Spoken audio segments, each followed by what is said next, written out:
poco sobre su libro Morí y Vi. Buenas noches a todos, bienvenidos. El día de hoy tenemos al doctor René Santisofión, quien nos estará compartiendo un poco sobre su libro Morí y Vi. Bienvenido, doctor. Noches. Es para mí realmente un gusto y un honor estar nuevamente en The Museo, que nos abre las puertas para compartirles mi nuevo libro que se titula Morí y Vi. Voy a compartirles una pequeña presentación donde trataremos algunos de los temas fundamentales de este segundo libro. El título de este libro, de esta presentación, se denomina La deconstrucción de los hábitos. En mi libro hablo sobre la deconstrucción de los paradigmas, hablo sobre el umbral de la muerte, sobre la deconstrucción de la ciencia, de la religión, la posverdad, el origen del bien y el mal, las neurociencias, política y religión y las ciencias del bienestar. En las ciencias del bienestar compartimos algunas herramientas que son útiles para mejorar nuestros hábitos. Podemos aprender con estas recomendaciones a mejorar nuestra educación, la economía familiar y la alimentación. Pero primero hablaremos sobre qué es un hábito.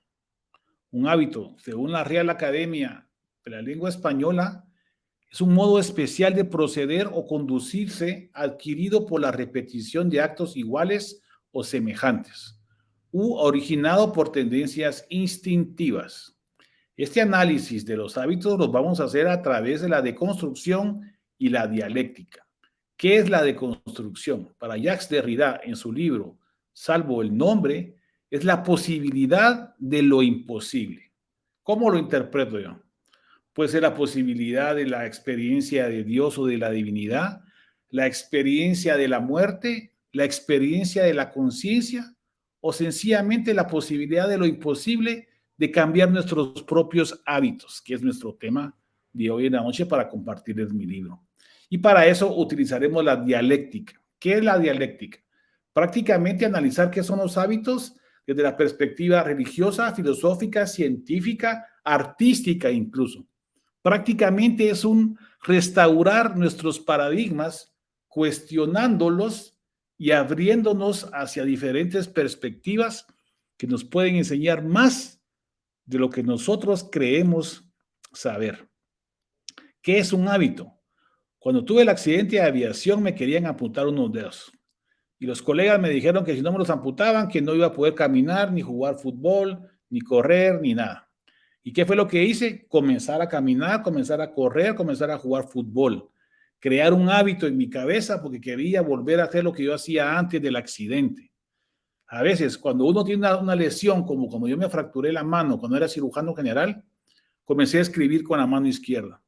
Cuando me lesioné la pierna derecha y jugaba en la selección interzonas, comencé a jugar con la pierna izquierda.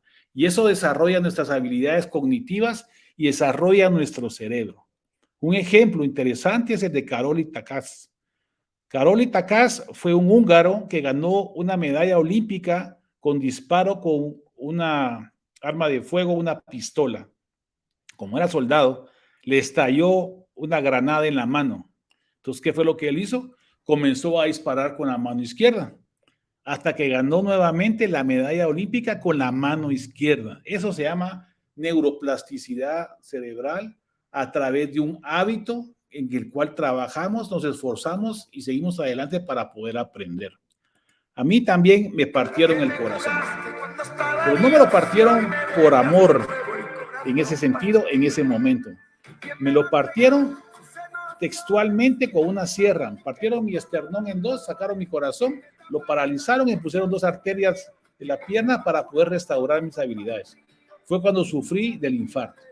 En el accidente de la aviación y en el infarto sufrí ciertas experiencias extáticas que comparto en mi primer libro que se llama El umbral de la muerte.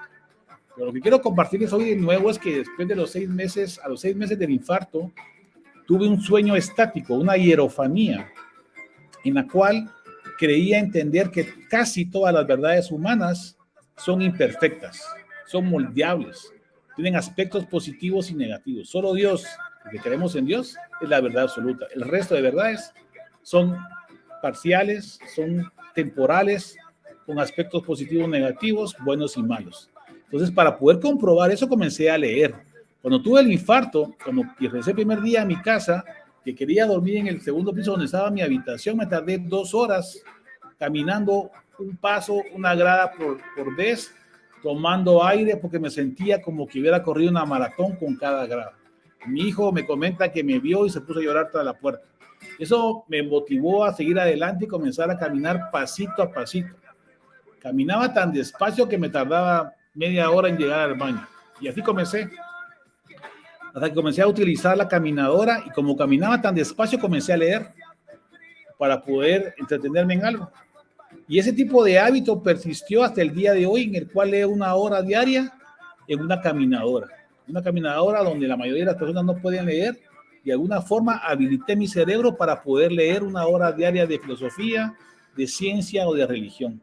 Pero lo sorprendente es la capacidad y los cambios estructurales cerebrales después de la anoxia cerebral.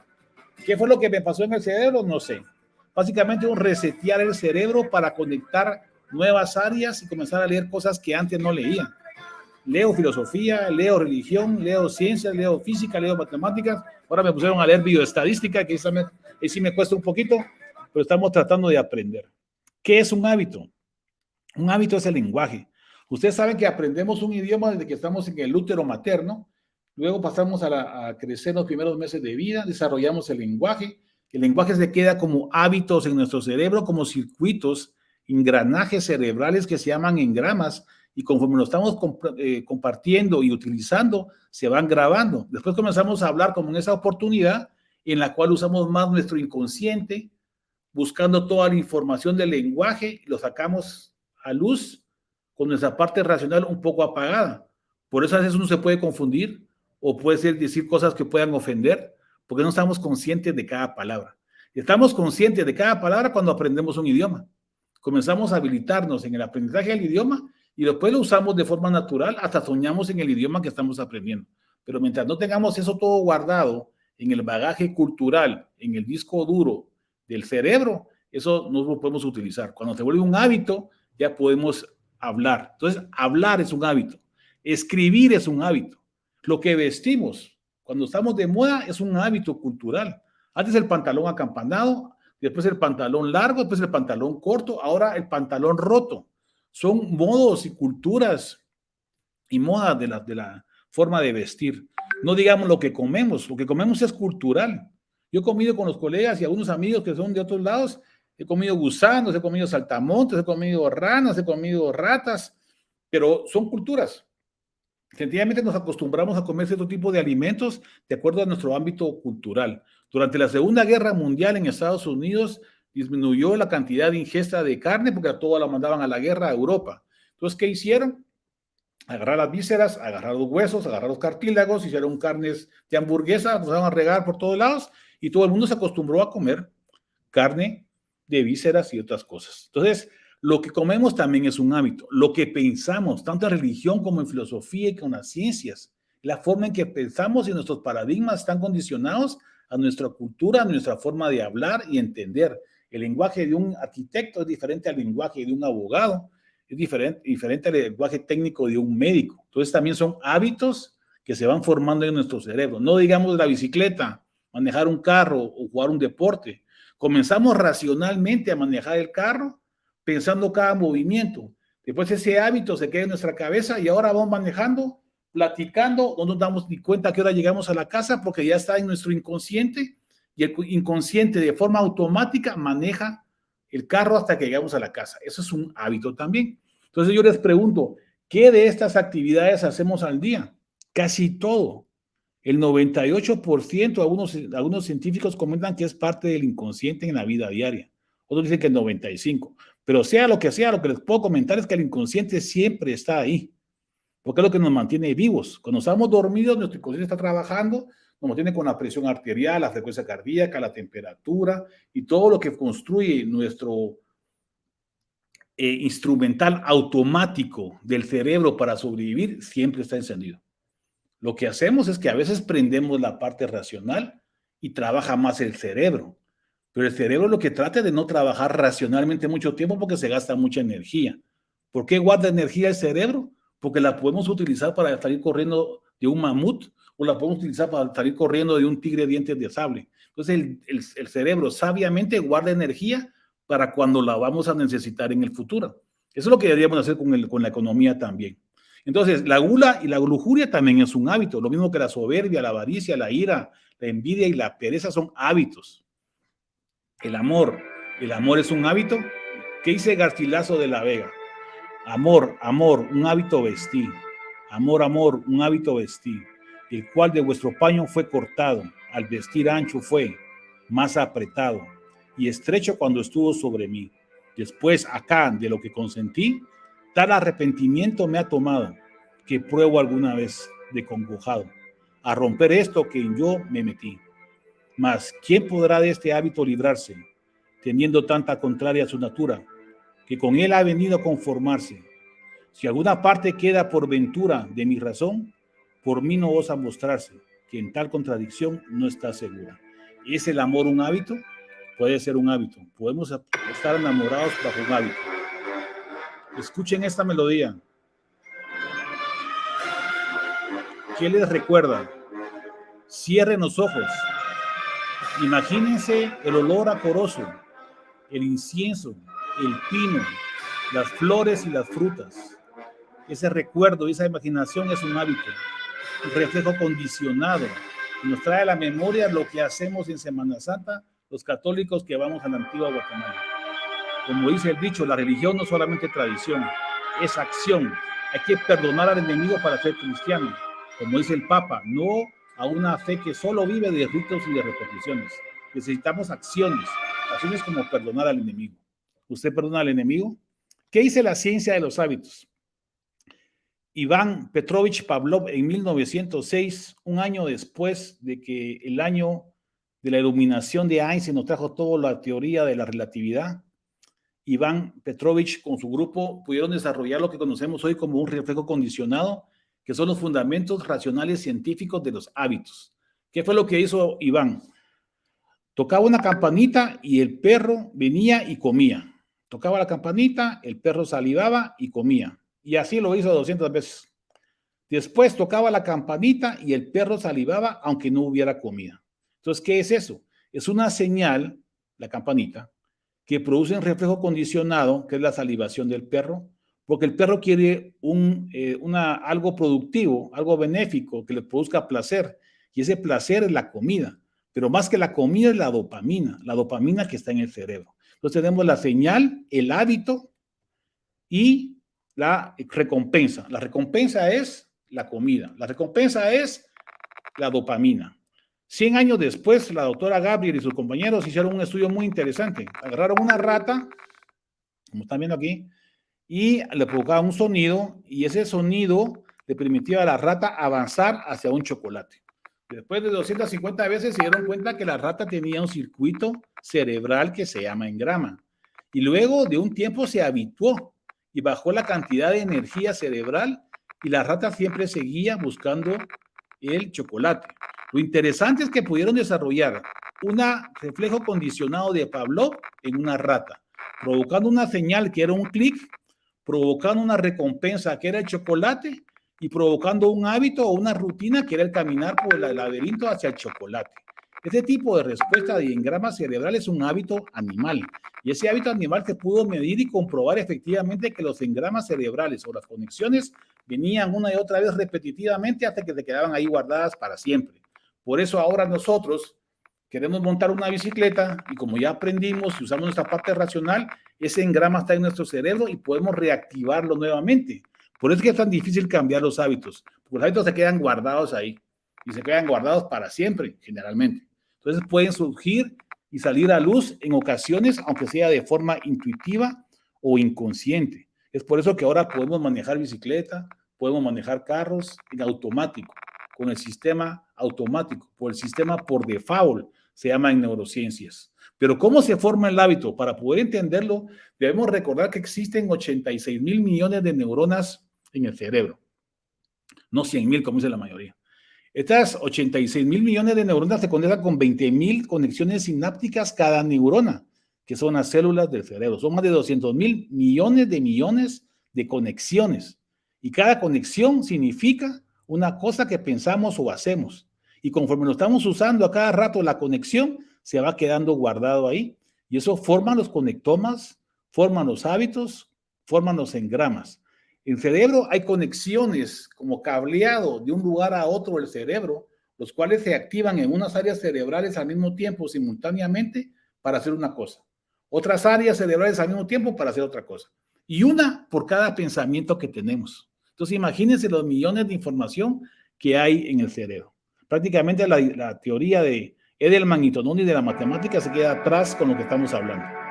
Pero de todas esas conexiones, lo que vamos a hablar hoy para que me entiendan más fácilmente, son fundamentalmente de dos conexiones. La por sistema por default, que es la parte emocional, que estimula el cerebro límbico, que está en el centro de la cabeza, que es el sistema automático.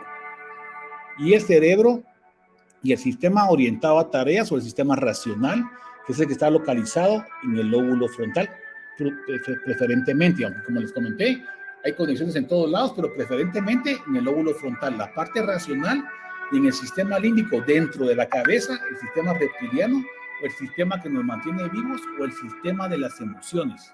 Son prácticamente dos sistemas, hay muchísimas más, pero para poder utilizar apropiadamente nuestra presentación y poderles comentar cómo pensamos, va a ser más fácil así. Entonces, prácticamente el sistema por default o emocional es una línea del tren, y el sistema racional es otra línea del tren. Generalmente el cerebro trabaja apagando o encendiendo una de las dos. O estamos emocionalmente excitados por relaciones sexuales y no razonamos.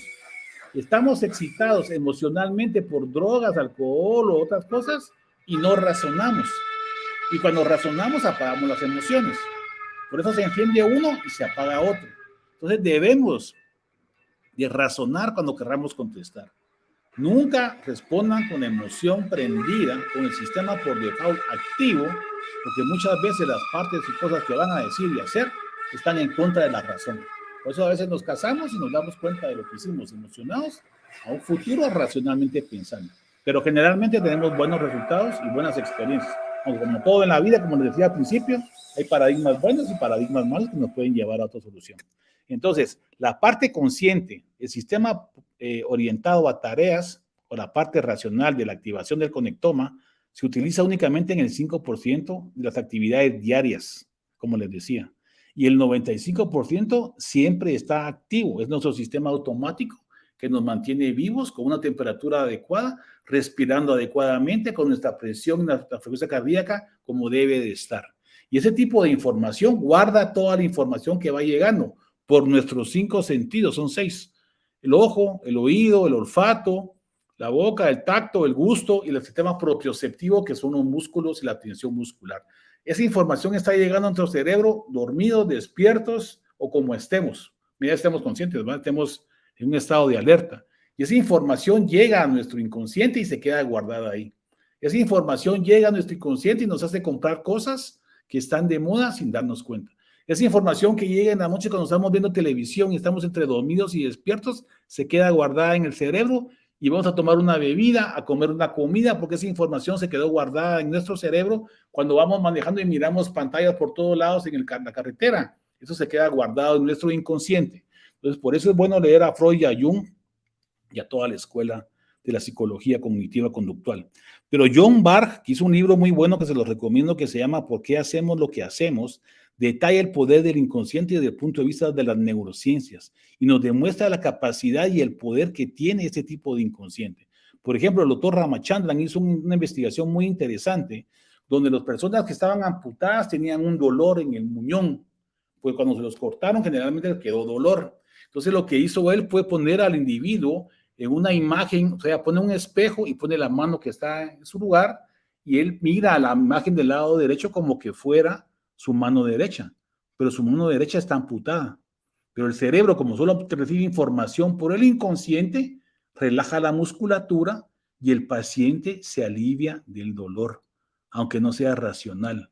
Entonces esa es la mano buena y aquí está la mano amputada. Cuando el individuo mira la mano derecha, la imagen de la mano izquierda como que fuera su mano verdadera, se alivia del dolor y se sorprende de la capacidad de la neuroplasticidad cerebral y de nuestra información inconsciente que modifica nuestro cerebro produce una neuroplastía cerebral, moldea el cerebro como que fuera plasticina y el paciente se alivia.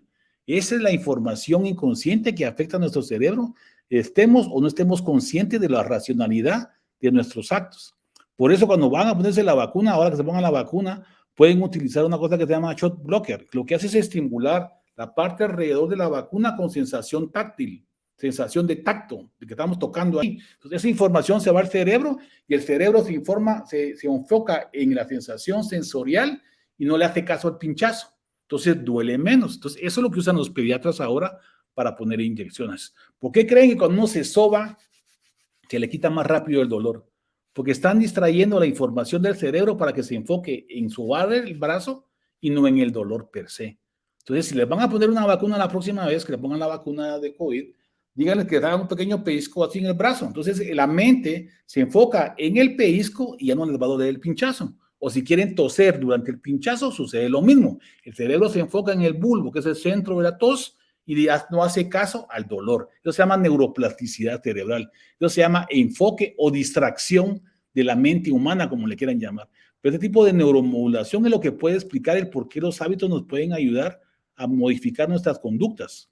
Por ejemplo, en este caso utilizamos para operar a un paciente en nuestra clínica la respiración consciente, relajamiento guiado y la película mental de las emociones del propio individuo. Cuando ustedes tienen guardada una memoria, está conectada a la emoción, eso cuando su cerebro lo está pensando, está viviendo lo que ya pasó. No está haciendo caso a que estoy quitándole un tumor en la cabeza, en la nariz, un cuerpo extraño, o lo que sea. Entonces, distrae al cerebro, disminuye el dolor y uno puede operar a los pacientes con ese tipo de técnicas que se puede llamar hipnosis, se puede llamar neuromodulación, se puede llamar neuroplasticidad cerebral o simplemente distraer la atención de la mente para disminuir el dolor. Y ese tipo de neuromodulación está comprobado con estudios científicos reales donde se valora la cantidad de materia gris y los conectomas y lo que se acaba y no se acaba. Existen otro tipo de estímulos y estudios que lo pueden comprobar. La doctora Alia Crum es la que ha estudiado más este tipo de fenómenos, dándole a un grupo de deportistas una bebida que les decía que era una bebida dietética y a otro grupo de 46 individuos les dio una bebida que decía que era indulgente, llena de calorías y proteínas y minerales y que era una gran maravilla. Pero en realidad lo que estaban tomando los dos grupos era lo mismo. Sin embargo, la gente que creía que estaba tomando la bebida indulgente, que era un milkshake con mucha chocolate y muchos dulces, que creían que estaban tomando eso, modificaron su conducta cerebral y su conducta cerebral estimuló la grelina, o sea que hay una respuesta metabólica al efecto placebo, a la fe o a la creencia en lo que está tomando uno. Aquí podemos ver la relación mente-cerebro-cuerpo, mente-cerebro y niveles biofísicos a nivel de la respuesta de la grelina en cuanto a la comida. ¿Qué significa eso? Que la gente que creía que estaba tomando el batido con más calorías se llenó más rápido, porque creían que estaban tomando una bebida más energética. Sin embargo, estaban tomando lo mismo. La doctora Alia Crum lo publicó en una revista que lo pueden ir a investigar. Pero no fue el único experimento. Hubo otro muy interesante, donde tomó a dos grupos de señoras que hacían la limpieza en los hoteles. 84 señoras. Entonces, a una les dijo que su trabajo era productivo para disminuir de peso, que era saludable y que les iba a causar bienestar. Y al otro grupo no les dijo nada y siguieron trabajando como siempre. ¿Y qué fue lo que resultó? Que la información auditiva de lo que el doctor les dijo y la información visual de lo que vieron en la carpeta influyó sobre el desenvolvimiento de sus sistemas endocrinos, metabólicos y biofísicos. Las pacientes que sabían que el ejercicio era bueno, bajaron de peso, bajaron la presión arterial, disminuyeron su grasa corporal y se sintieron más felices, sencillamente por creer y saber que el ejercicio es bueno para la salud. El otro grupo, que era el grupo control, con 42 señoras que hacían la limpieza, sencillamente siguieron con su mismo estándar. ¿Qué significa eso? Que el efecto placebo, la fe, la creencia estimula el cerebro y nos puede beneficiar en muchos tipos de actitudes y medidas químicas a nivel corporal. Y otro grupo muy interesante también fue unos deportistas a los cuales se les enseñó que el estrés era bueno, y otro grupo de 164 se les mostró que el estrés era malo. Y sencillamente la interpretación de qué es el estrés, si es un obstáculo o un impedimento o una meta a alcanzar, cambió la mentalidad de los individuos, y la autora Alia Krum pudo establecer que los síntomas de salud mejoraron en el grupo que creía que el estrés era bueno, y su desenvolvimiento académico, escolar, laboral y de ejercicio deportivo aumentó ostensiblemente. Entonces, el efecto placebo, el efecto de creer, de tener fe, estimula nuestro cerebro y estimula nuestros cambios a nivel biofísico humano. Entonces, ¿podemos cambiar también la memoria de la pregunta? Y la respuesta es sí. Si tenemos un trauma o un miedo y metemos información a ese recuerdo cuando se graba modificado. Entonces eso se ha podido validar con el síndrome de estrés postraumático de las personas que van a la guerra. Ese tipo de recuerdo asociado a la amígdala lo podemos cambiar de tal forma que el recuerdo se conecte al movimiento ocular que se localiza en el cerebelo, o que el recuerdo se modifique sus conexiones hacia el tacto, hacia lo que se llama tapping. Entonces, este tipo de modelamiento de la memoria puede disminuir el miedo a volar, como le pasó a mi esposa, con esa técnica lo mejoramos, el miedo a la muerte de un ser querido que hemos practicado con nuestros familiares, y puede modificar todas las memorias, no todas, pero por lo menos la mayoría de las memorias malas o los recuerdos malos. Son hábitos, son engramas, son circuitos cerebrales que podemos modificar como una interpretación de los hábitos. Entonces, el síndrome de estrés postraumático, el robo de celulares, el secuestro, la extorsión, el miedo a la oscuridad, volar a las alturas y lo que quieran, se puede mejorar en este tipo de tecnologías. No todos, porque mucha gente son diferentes, pero la mayoría sí se puede hacer. Incluso nosotros hemos hecho experimentos en los cuales hemos notado el beneficio de esto. Entonces, esto lo hace el cerebro naturalmente. Lo hace cuando estamos soñando. Cuando soñamos, sencillamente traemos al recuerdo, a la memoria, y eso lo podemos modificar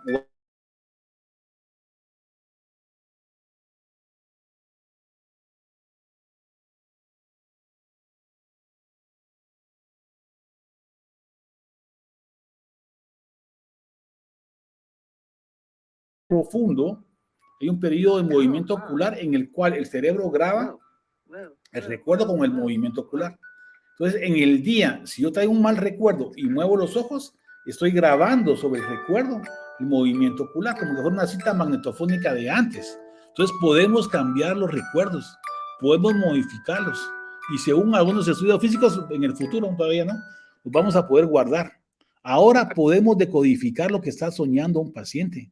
Con la computadora podemos ver, ahora con sombras, pero en un futuro con imágenes más reales, lo que cada quien está soñando, lo que cada quien está viendo, lo que cada quien está pensando.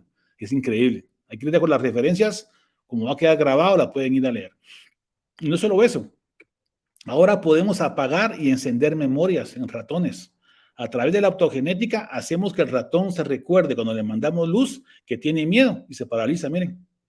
Y luego le quitamos el recuerdo y vuelve a caminar otra vez. O sea que podemos apagar y encender recuerdos en ratones.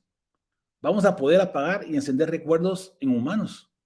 Es increíble, pero ahí les dejo las referencias para que lo puedan ir a chequear. Y no es todo. Ahora podemos teletransportar hábitos de rata a rata, de América a Europa. Increíble, pero cierto. Podemos teletransportar información entre las bases en China y los satélites, que ya lo acaban de hacer los chinos en el 2017. Podemos teletransportar información de una isla de Canarias a otra isla, que fue lo que hizo Alan Aspect. Y podemos mandar información de uno a otro continente a través de la información y la teletransportación cuántica, que es una realidad, aunque no lo crean. Aquí les dejo la diferencia para que lo puedan ir a leer después. Ahora, ¿cuándo se forman los hábitos? Déjenme decirle que en los pez sierra la información neuronal se comienza a formar a los 20 días de la gestación. A los 20 días de la fertilización ya hay una interacción neuronal con el medio ambiente en los pez sierra. No se puede hacer en humanos porque no sería ético. Pero se ha podido determinar que lo que hoy el niño en el útero le ayuda a interpretar el lenguaje cuando nace. O sea que los niños reconocen el lenguaje cuando nacen, porque lo oyeron durante el tiempo que estuvieron en el útero materno. Durante el útero materno los niños pueden percibir los sabores y los olores. ¿Por qué? Porque la mamá come, eso se va a la sangre se llega a difundir al líquido amniótico, que es lo que está rodeado del niño. El niño traga y deglute lo que es está en el líquido amniótico y traga y deglute lo que son la sensación del ajo y la sensación del anís. Entonces el niño cuando nace tiene predisposición a padecer mejor alimentación y degusta más un anís o un ajo si la madre durante el tiempo que estuvo embarazada comió ese tipo de alimentos. O sea, podemos educar a nuestros niños desde que están en el útero materno. Es más, lo debemos de hacer para que nazcan apropiadamente preparados para la sobrevivencia. Y si no, revisemos la casuística de la hambruna de holandesa en 1944, cuando la gente tenía hambre, no podía comer y las mujeres embarazadas tenían a sus niños. El cortisol elevado de las mujeres bajo estrés les provocó efectos a los niños al nacer. Los niños crecían con obesidad, con dolencias cardíacas, tenían más cáncer de mama, más depresión, envejecían más rápidamente y morían de enfermedades cardiovasculares. Esos niños que estuvieron en el útero materno de las mujeres en hambruna durante la Segunda Guerra Mundial, que no tenían comida, tenían más esquizofrenia, tenían retraso en la capacidad cognitiva. Y esos niños que tenían estos problemas cuando tuvieron a sus hijos, o sea que los nietos de las mamás que estaban embarazadas durante la Segunda Guerra Mundial, los nietos tenían afecciones todavía de sobrepeso al nacer. ¿Por qué? Porque los niños tenían el cortisol también elevado y querían tener toda la comida que pudieran porque podían entrar en otra hambruna. Venían preparados para sobrevivir a otra hambruna, pero como había comida, se sobrealimentaron, se enfermaron y se murieron. Eso significa que lo que pasa durante el transcurso del embarazo de los bebés, de las mamás con los bebés, puede ser contraproducente si el medio ambiente es negativo. Entonces tenemos que educar a los padres y a los futuros padres y madres para que eduquen a sus hijos desde que fertilizan, desde que están en las primeras semanas, porque lo que piensen y lo que hagan va a repercutir en el desarrollo de los niños. Entonces ahora viene la pregunta, ¿cómo vamos a cambiar nuestros hábitos? Bueno, como comentamos con anterioridad, el perro de Pavlov, la señal de la campanita, el hábito de salivar del perro y su recompensa, que es la comida, pero más que la comida es la dopamina cerebral. Entonces, cuando hacemos la señal, el clic en el ratón o en la rata, y le damos su recompensa, que es la dopamina o chocolate, lo que tenemos que hacer es aprender a modificar los hábitos, aprender a modificar las rutinas, cambiar las rutinas. Y es lo que dice Charles Duhigg en su libro que se llama El poder de los hábitos, que lo que sucede con las personas que son alcohólicas es que tratan la manera de tomar y asocian la toma de alcohol a la empatía social. Entonces lo que tenemos que hacer es no cambiar el hábito, lo que tenemos que hacer es modificar el hábito en el sentido de quitar la bebida por la rutina social. Y eso es lo que dicen los 12 pasos de los Alcohólicos Anónimos. Cuando alguien llega a una sesión de Alcohólicos Anónimos, primero es una presentación, después una lectura, después el testimonio del miembro. El miembro comienza diciendo que es un alcohólico, acepta el problema que tiene y da el primer paso para aprender. Luego socializa y entra en un diálogo con los demás, con los presentes, y puede compartir sus preocupaciones, sus logros o sus pensamientos. ¿Qué significa esto? Hay empatía en lugar de licor. Hay simpatía en lugar de licor. Hay una aplicación de la teoría de la mente y las células en espejo. Nuestro cerebro está hecho para ser social. Es un cerebro social. Un cerebro aislado se deprime y se muere. Entonces necesitamos cambiar nuestros malos hábitos de drogas, adicciones, etcétera, por un cambio social. Modificar la rutina. No modificar la señal ni modificar la recompensa. La dopamina se produce en el cerebro casi por cualquier cosa que hacemos. Por comer, por relaciones sexuales, por drogas, por alcohol, por deporte, por ver televisión, por ir al baño, por todo. Entonces nacimos para ser felices, dice Aristóteles. Y esa es la conclusión.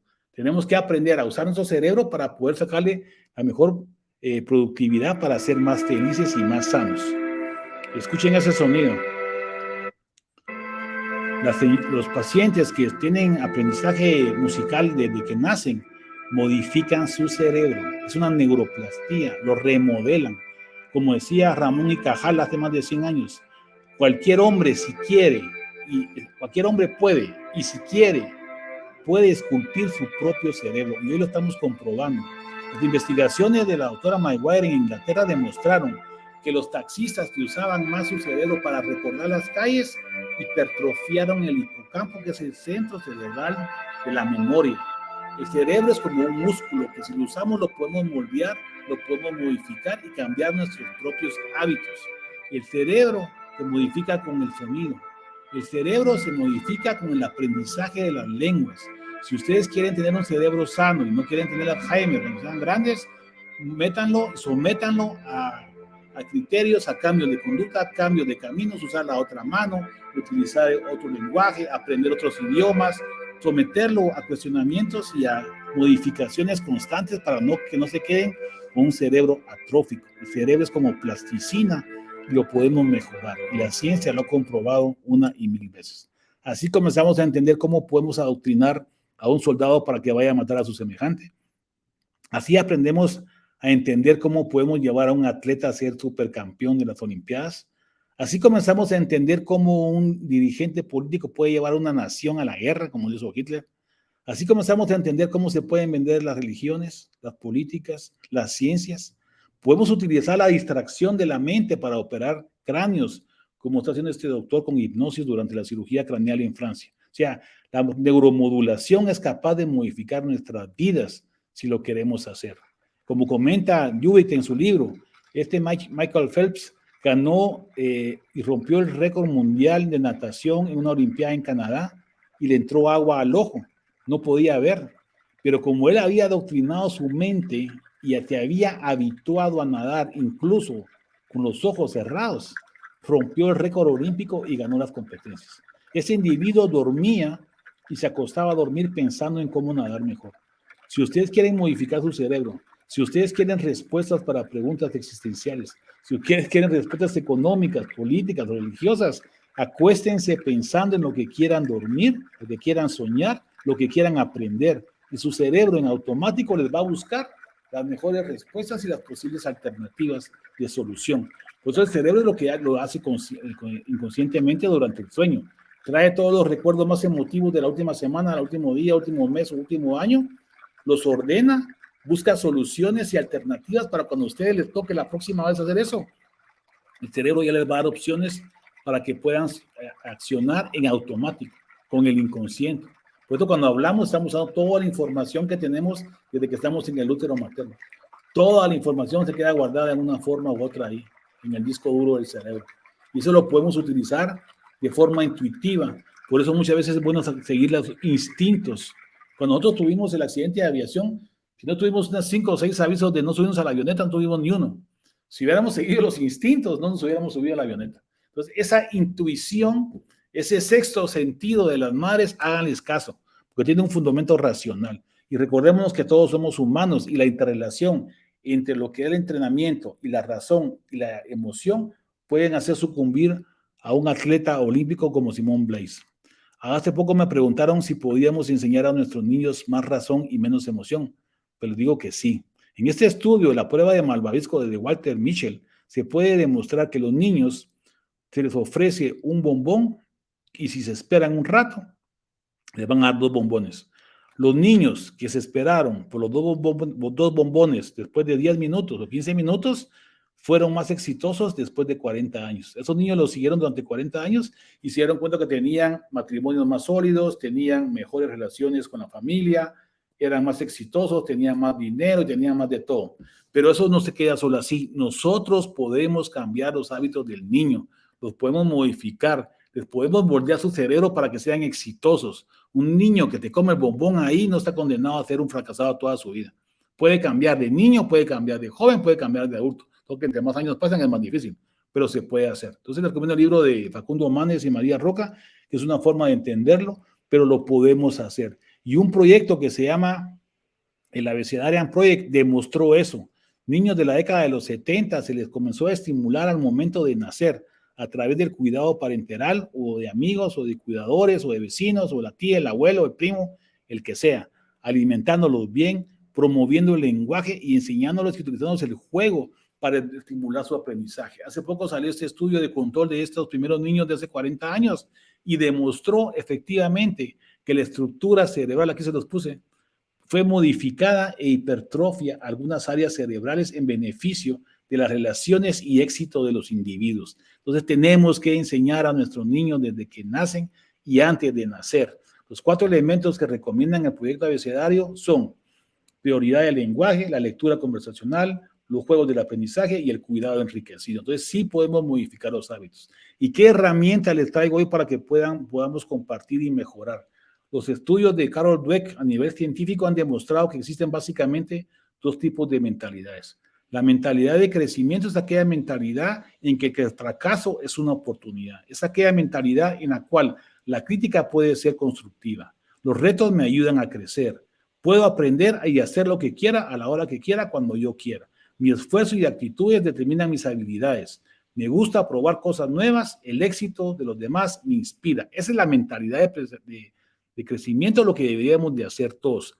Pero existe otro grupo que se llama la mentalidad fija. Son aquellos que creen que el fracaso limita mis habilidades, que la crítica me duele, que no me gustan los retos. Soy malo o bueno y así nací. Mis habilidades no cambian. Mi potencial está predeterminado de acuerdo a lo que mis papás o mis abuelos fueron. Solo me quedo en lo que reconozco. Cuando me frustro, abandono. Esa mentalidad es la negativa, lo que nos lleva al fracaso. Pero las personas que tienen esa mentalidad las podemos cambiar y las podemos llevar a la mentalidad de crecimiento. Esas son las conclusiones de los estudios de Carol Dweck. Aquí les dejo las referencias y los libros por si quieren leerlo. Pero también es importante lo que dice la doctora Duckworth. Ella dice que tenemos que dar todo, que si es necesario volver a hacer las cosas, tenemos que enseñarles a nuestros niños que la vuelvan a intentar, que si no pudieron ahorita es porque no fue su momento, que vuelvan a intentarlo, que nunca se den por vencidos, y si el tiempo les dice que no es el momento, pues que tomen más tiempo para hacerlo, pero que sigan adelante. Como dice ella en su libro Grit, para lograr el éxito no basta el talento, hace falta el poder de la pasión y de la perseverancia para seguir adelante. Y eso lo podemos medir. Hay escalas de poder, pasión y perseverancia. Se llama la escala de Grit y según algunos estudios lo podemos utilizar para el matrimonio, para la escuela, para el trabajo o para los Navy, para los del ejército de Estados Unidos o para lo que quieran. Entonces podemos establecer quién realmente se va a esforzar por lograr sus metas y pueden predecir quiénes de los que se meten a la cosa de los militares van a lograr la semana o el mes de la bestia, llaman ellos, no sé si es mental o ejecutivo, pero ese mes o esos 3 meses de esfuerzo sobrehumano, dicen ellos, los pueden pasar y si les pasan esa escala y la pasan esa escala, lo más seguro es que lo logren. Entonces podemos predeterminar ese ímpetu, ese poder y esa pasión, esa perseverancia en nuestros hijos. Y aunque no lo tengan, ahora les cuento que lo podemos inculcar, los podemos moldear y los podemos preparar conscientemente para que logren sus éxitos. Y para eso la doctora Oettingen nos recomienda su terapia de WOOP. El WOOP lo que significa es la W de wish o de deseo. Es tratar de concretar lo que ustedes quieren. Luego viene el outcome o el resultado. ¿Qué pasaría si consigues realizar tu deseo? Es el segundo paso para cambiar hábitos. El tercer paso es ver qué obstáculos se encuentran en el camino. Y el cuarto es hacer un plan para solventar los obstáculos que se encuentran en el camino. Entonces, últimamente ella publicó 2 artículos muy interesantes sobre el bienestar en las personas mayores y sobre el bienestar en residentes de anestesia. Y aquí les pongo el ejemplo cómo lo aplicaron para que podamos entender.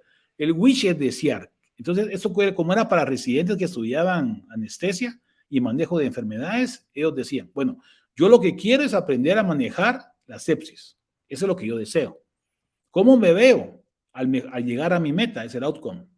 Me voy a sentir muy bien al manejar mis propios pacientes con las enfermedades que debo de tratar. Es lo que está pensando. También escriban, es otra forma de racionalizar lo que estamos pensando. Luego voy a ver cuáles son mis obstáculos para llegar a eso. Entonces, cuando yo miro mucho tiempo Facebook, entonces en lugar de leer Facebook, es como les decía antes, cambiar solo la rutina. En lugar de ver Facebook, voy a buscar los artículos que me interesan sobre sepsis. Entonces, el plan es el siguiente. Si el obstáculo, que es el Facebook, lo encuentro, entonces, ¿qué voy a hacer? Ir a leer un artículo de internet sobre sepsis. Entonces, ya tienen lo que desean, su objetivo fundamental, cómo se van a visualizar con su objetivo que está alcanzado, ver qué obstáculos están impidiendo su proyecto y hacer un plan escrito, racional, dictado y escrito día a día de lo que están haciendo. Entonces, cada vez que lo hagan, pongan un calendario y se van marcando los días que van avanzando y eso mismo estimula su dopamina y les va a estimular a seguir perseverando en sus cambios de hábitos.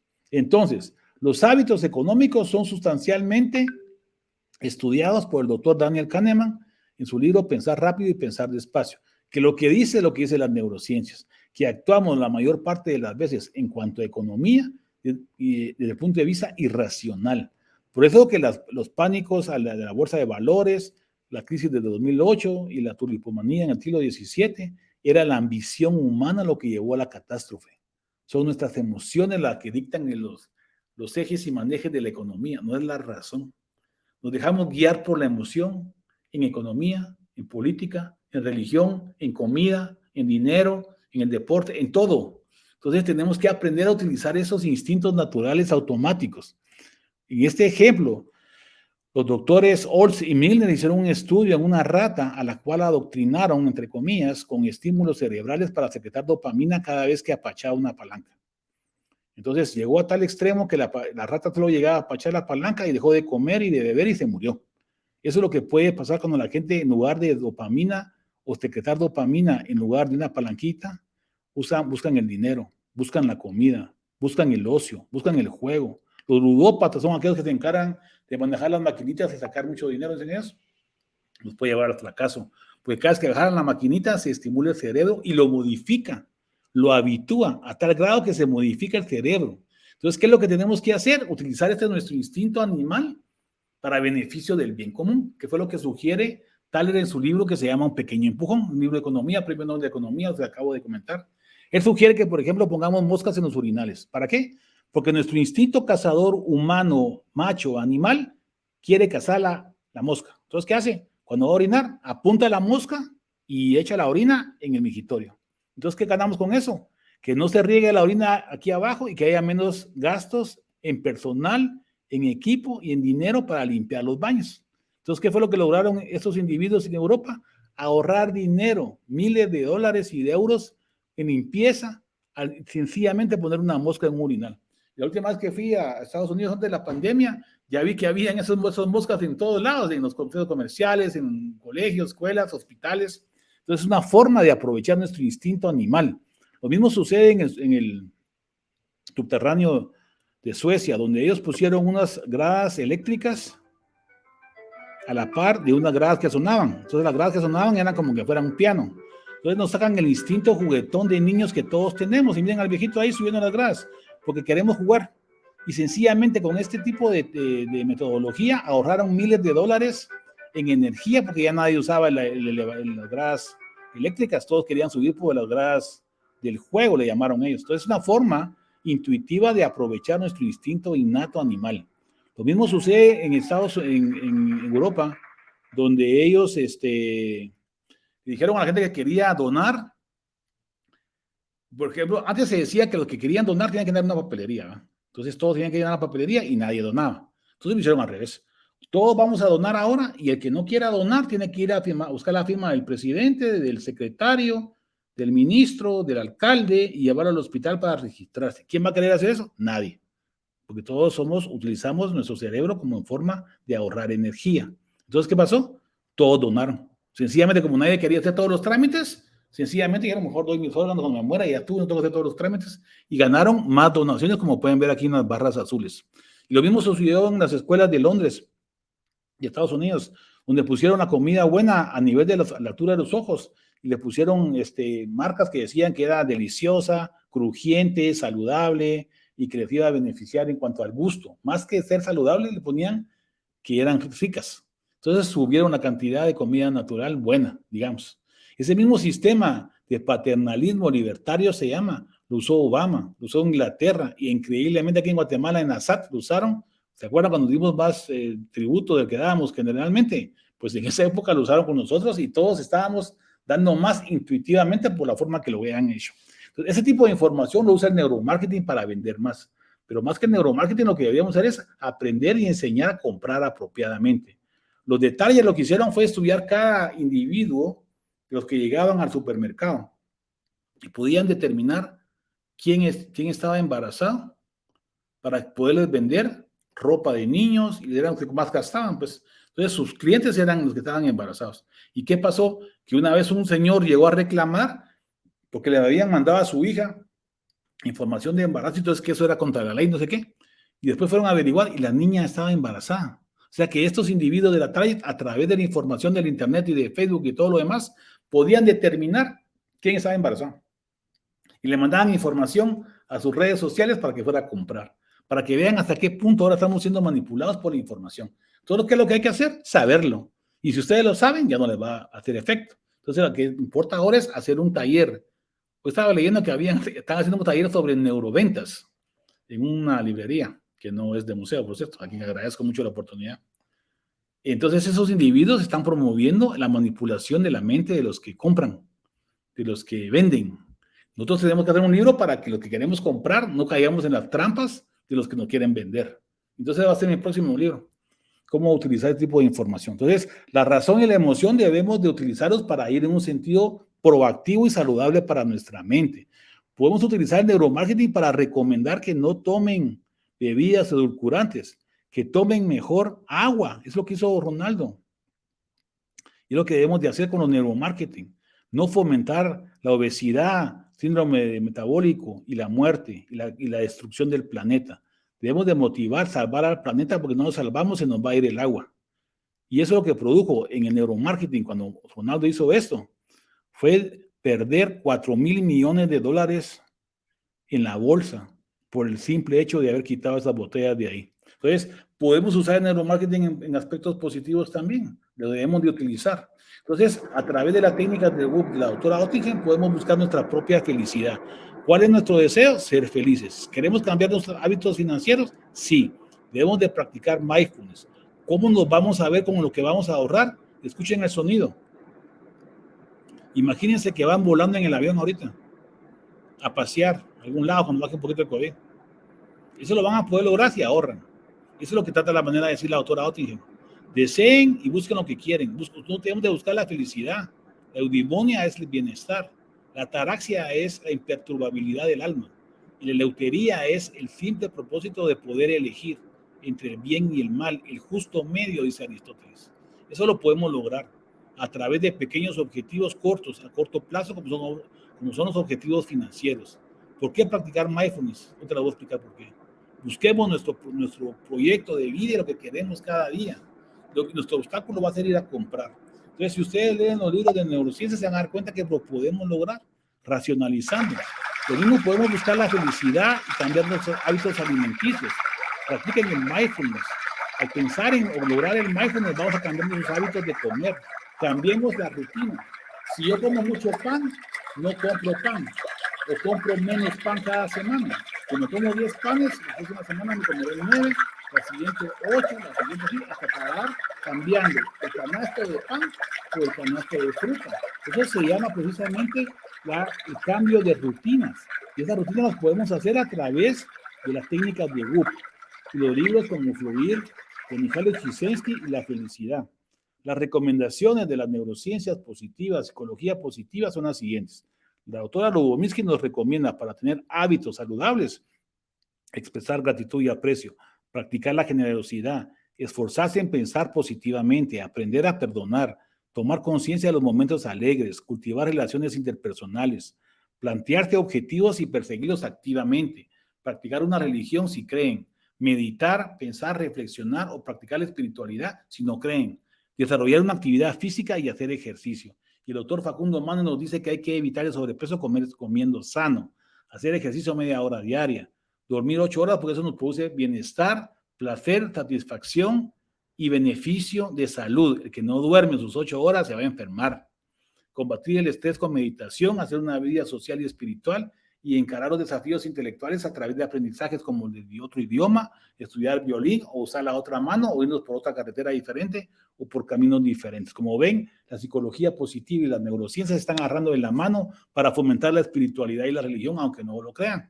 Ya está comprobado a través de los cambios hemodinámicos, respuesta inmune, disminución del cortisol y relajamiento guiado. Entonces, como dice la OMS, la salud es el completo bienestar físico, social y mental. Y lo social conlleva lo espiritual. Así que tenemos que hacer caso a todo ese tipo de enfoques. Recuerden que el mindfulness, la respiración consciente, el simple hecho de respirar y estar consciente de la respiración, nos conecta el cerebro de tal forma que se ordena. Y al hacer esa práctica, aunque sea 1 minuto diario, nos va a ayudar a enfocarse, a trabajar mejor, a comer mejor. Cuando ustedes hacen un hábito, su cerebro se acondiciona para tener nuevos hábitos. Sé que no va a ser un hábito, van a ser varios hábitos. Si yo me acondiciono a hacer ejercicio todos los días, ese condicionamiento de hacer ejercicio me va a ayudar a hacer dieta, a comer sano, a estar enfocado, a estar más tranquilo. Practiquen el yoga. El yoga es una forma de fluir, respiración consciente, relajamiento guiado, película mental, ejercicios espirituales, el yoga y la meditación tienen los mismos mecanismos neuronales. Ustedes pueden modificar su cerebro y provocar una materia gris más productiva en el cerebro y pueden provocar aumento de la dopamina. ¿Quieren ordeñar el cerebro de dopamina? Hagan mindfulness, la respiración consciente.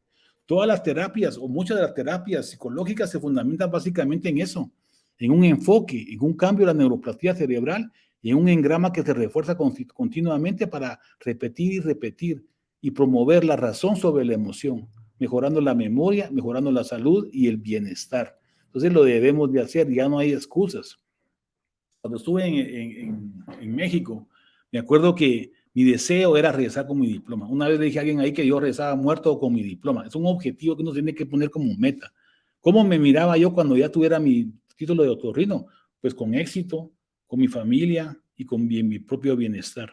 ¿Y cuál era mi obstáculo? Mi familia. ¿Por qué? Porque yo estaba en México solito y mi familia estaba aquí. Cuando pensaba en ella me quería regresar. Entonces, ¿qué fue lo que hice para pasar adelante ese obstáculo que era mi familia en ese momento? Trabajar, estudiar, hacer deporte y no pensar.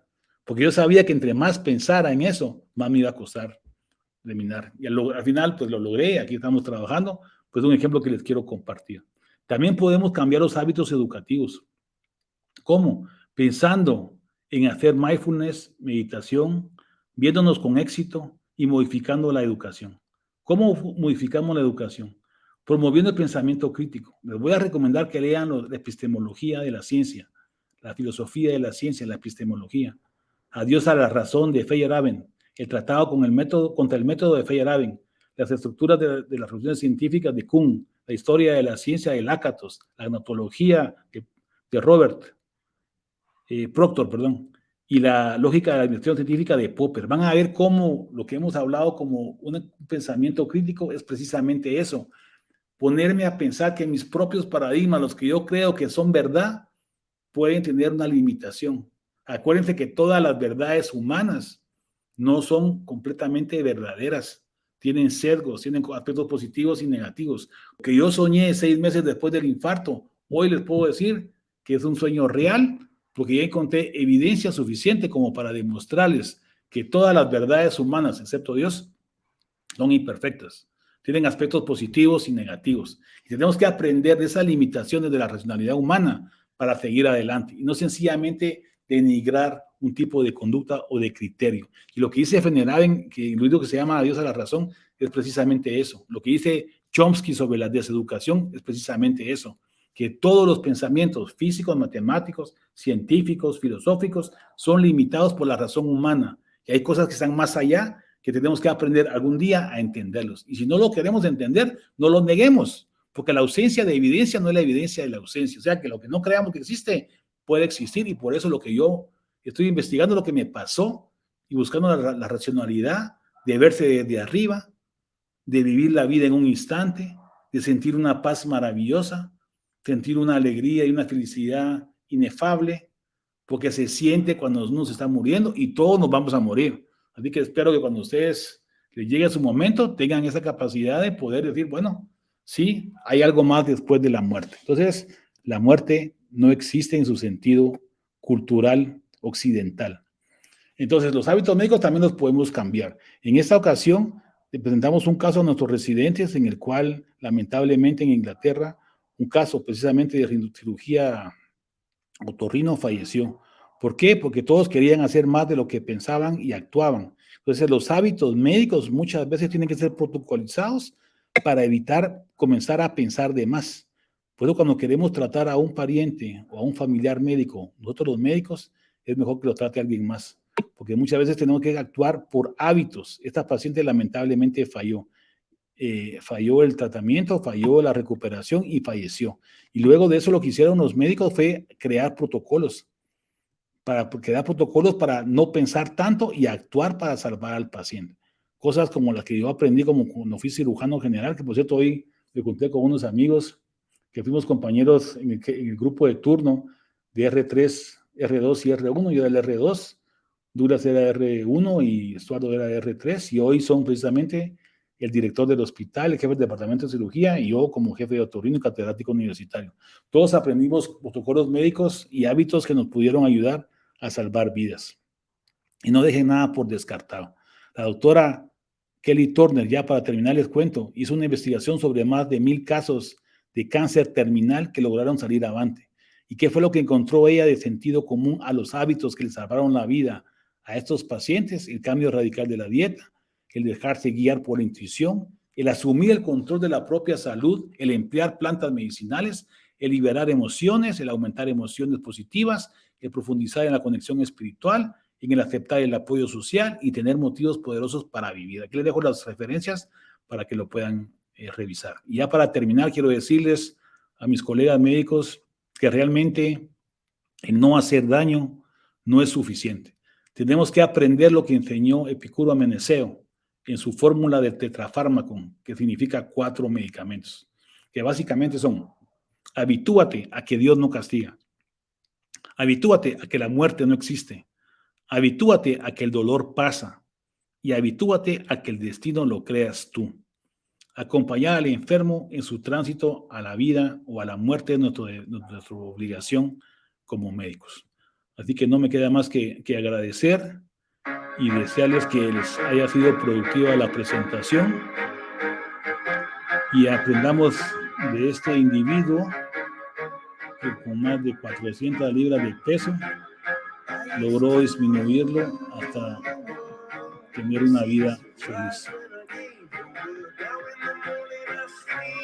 Quiero agradecer del museo, a Ricardo, a Giovanni, a Carlita y a todo el staff que nos apoyaron para poder compartirles este capítulo de mi libro Morí y Vi, aunque hay muchos capítulos más, y espero que en futuras oportunidades podamos seguir compartiendo estos aprendizajes.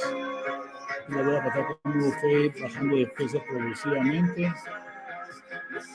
hasta llegar a ser feliz y usar una ropa de su tamaño normal.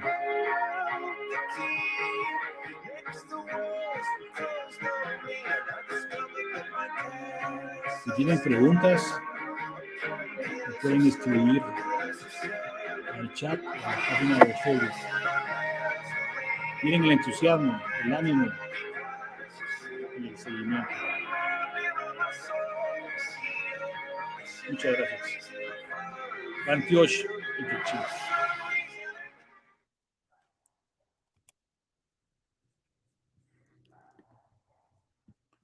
Muy bien. Así que quedamos abiertos a las preguntas. Las personas que sufrieron un derrame cerebral, a pesar que tienen la mitad del cerebro sin funcionamiento, son capaces de estimular esa parte del cerebro sin uso. Bueno, lo que les puedo decir es que se puede reconectar el cerebro, se puede, volver a la normalidad, está difícil, pero sí se puede rehabilitar. Sí hay esperanza, sí hay formas de poder apoyarlos y ayudarlos. Y es cuestión de querer. Yo he visto pacientes, teníamos pacientes cuando estaba en cirugía, que llegaba todos los días al hospital con una distrofia, un problema, y lo fue recuperando. Y cuando terminé la residencia, a los 5 años después que comencé, me dio un gran gusto poderlo abrazar y felicitarlo, porque realmente el poder es querer. Entonces, las hemisterectomías que está comentando usted, las hizo Gazzaniga, hizo un estudio muy interesante, donde el cerebro izquierdo tiene la capacidad de interpretar el lenguaje, y el derecho en esa parte no. Entonces lo que pasa es que cuando miran con el ojo derecho, pueden decir lo que están viendo, pero cuando lo miran con el ojo izquierdo no lo pueden decir, porque están cruzadas las fibras y el tallo, el cuerpo calloso se cortó, entonces no está comunicado al cerebro. Pero no es que hayan dos conciencias. Conciencias están en todo el circuito, decía Eric Kandel, premio Nobel de Fisiología. Entonces la conciencia está en todo, y no solo en el cerebro, en todo el cuerpo. Entonces las conexiones de diferentes áreas es lo que nos crea la conciencia.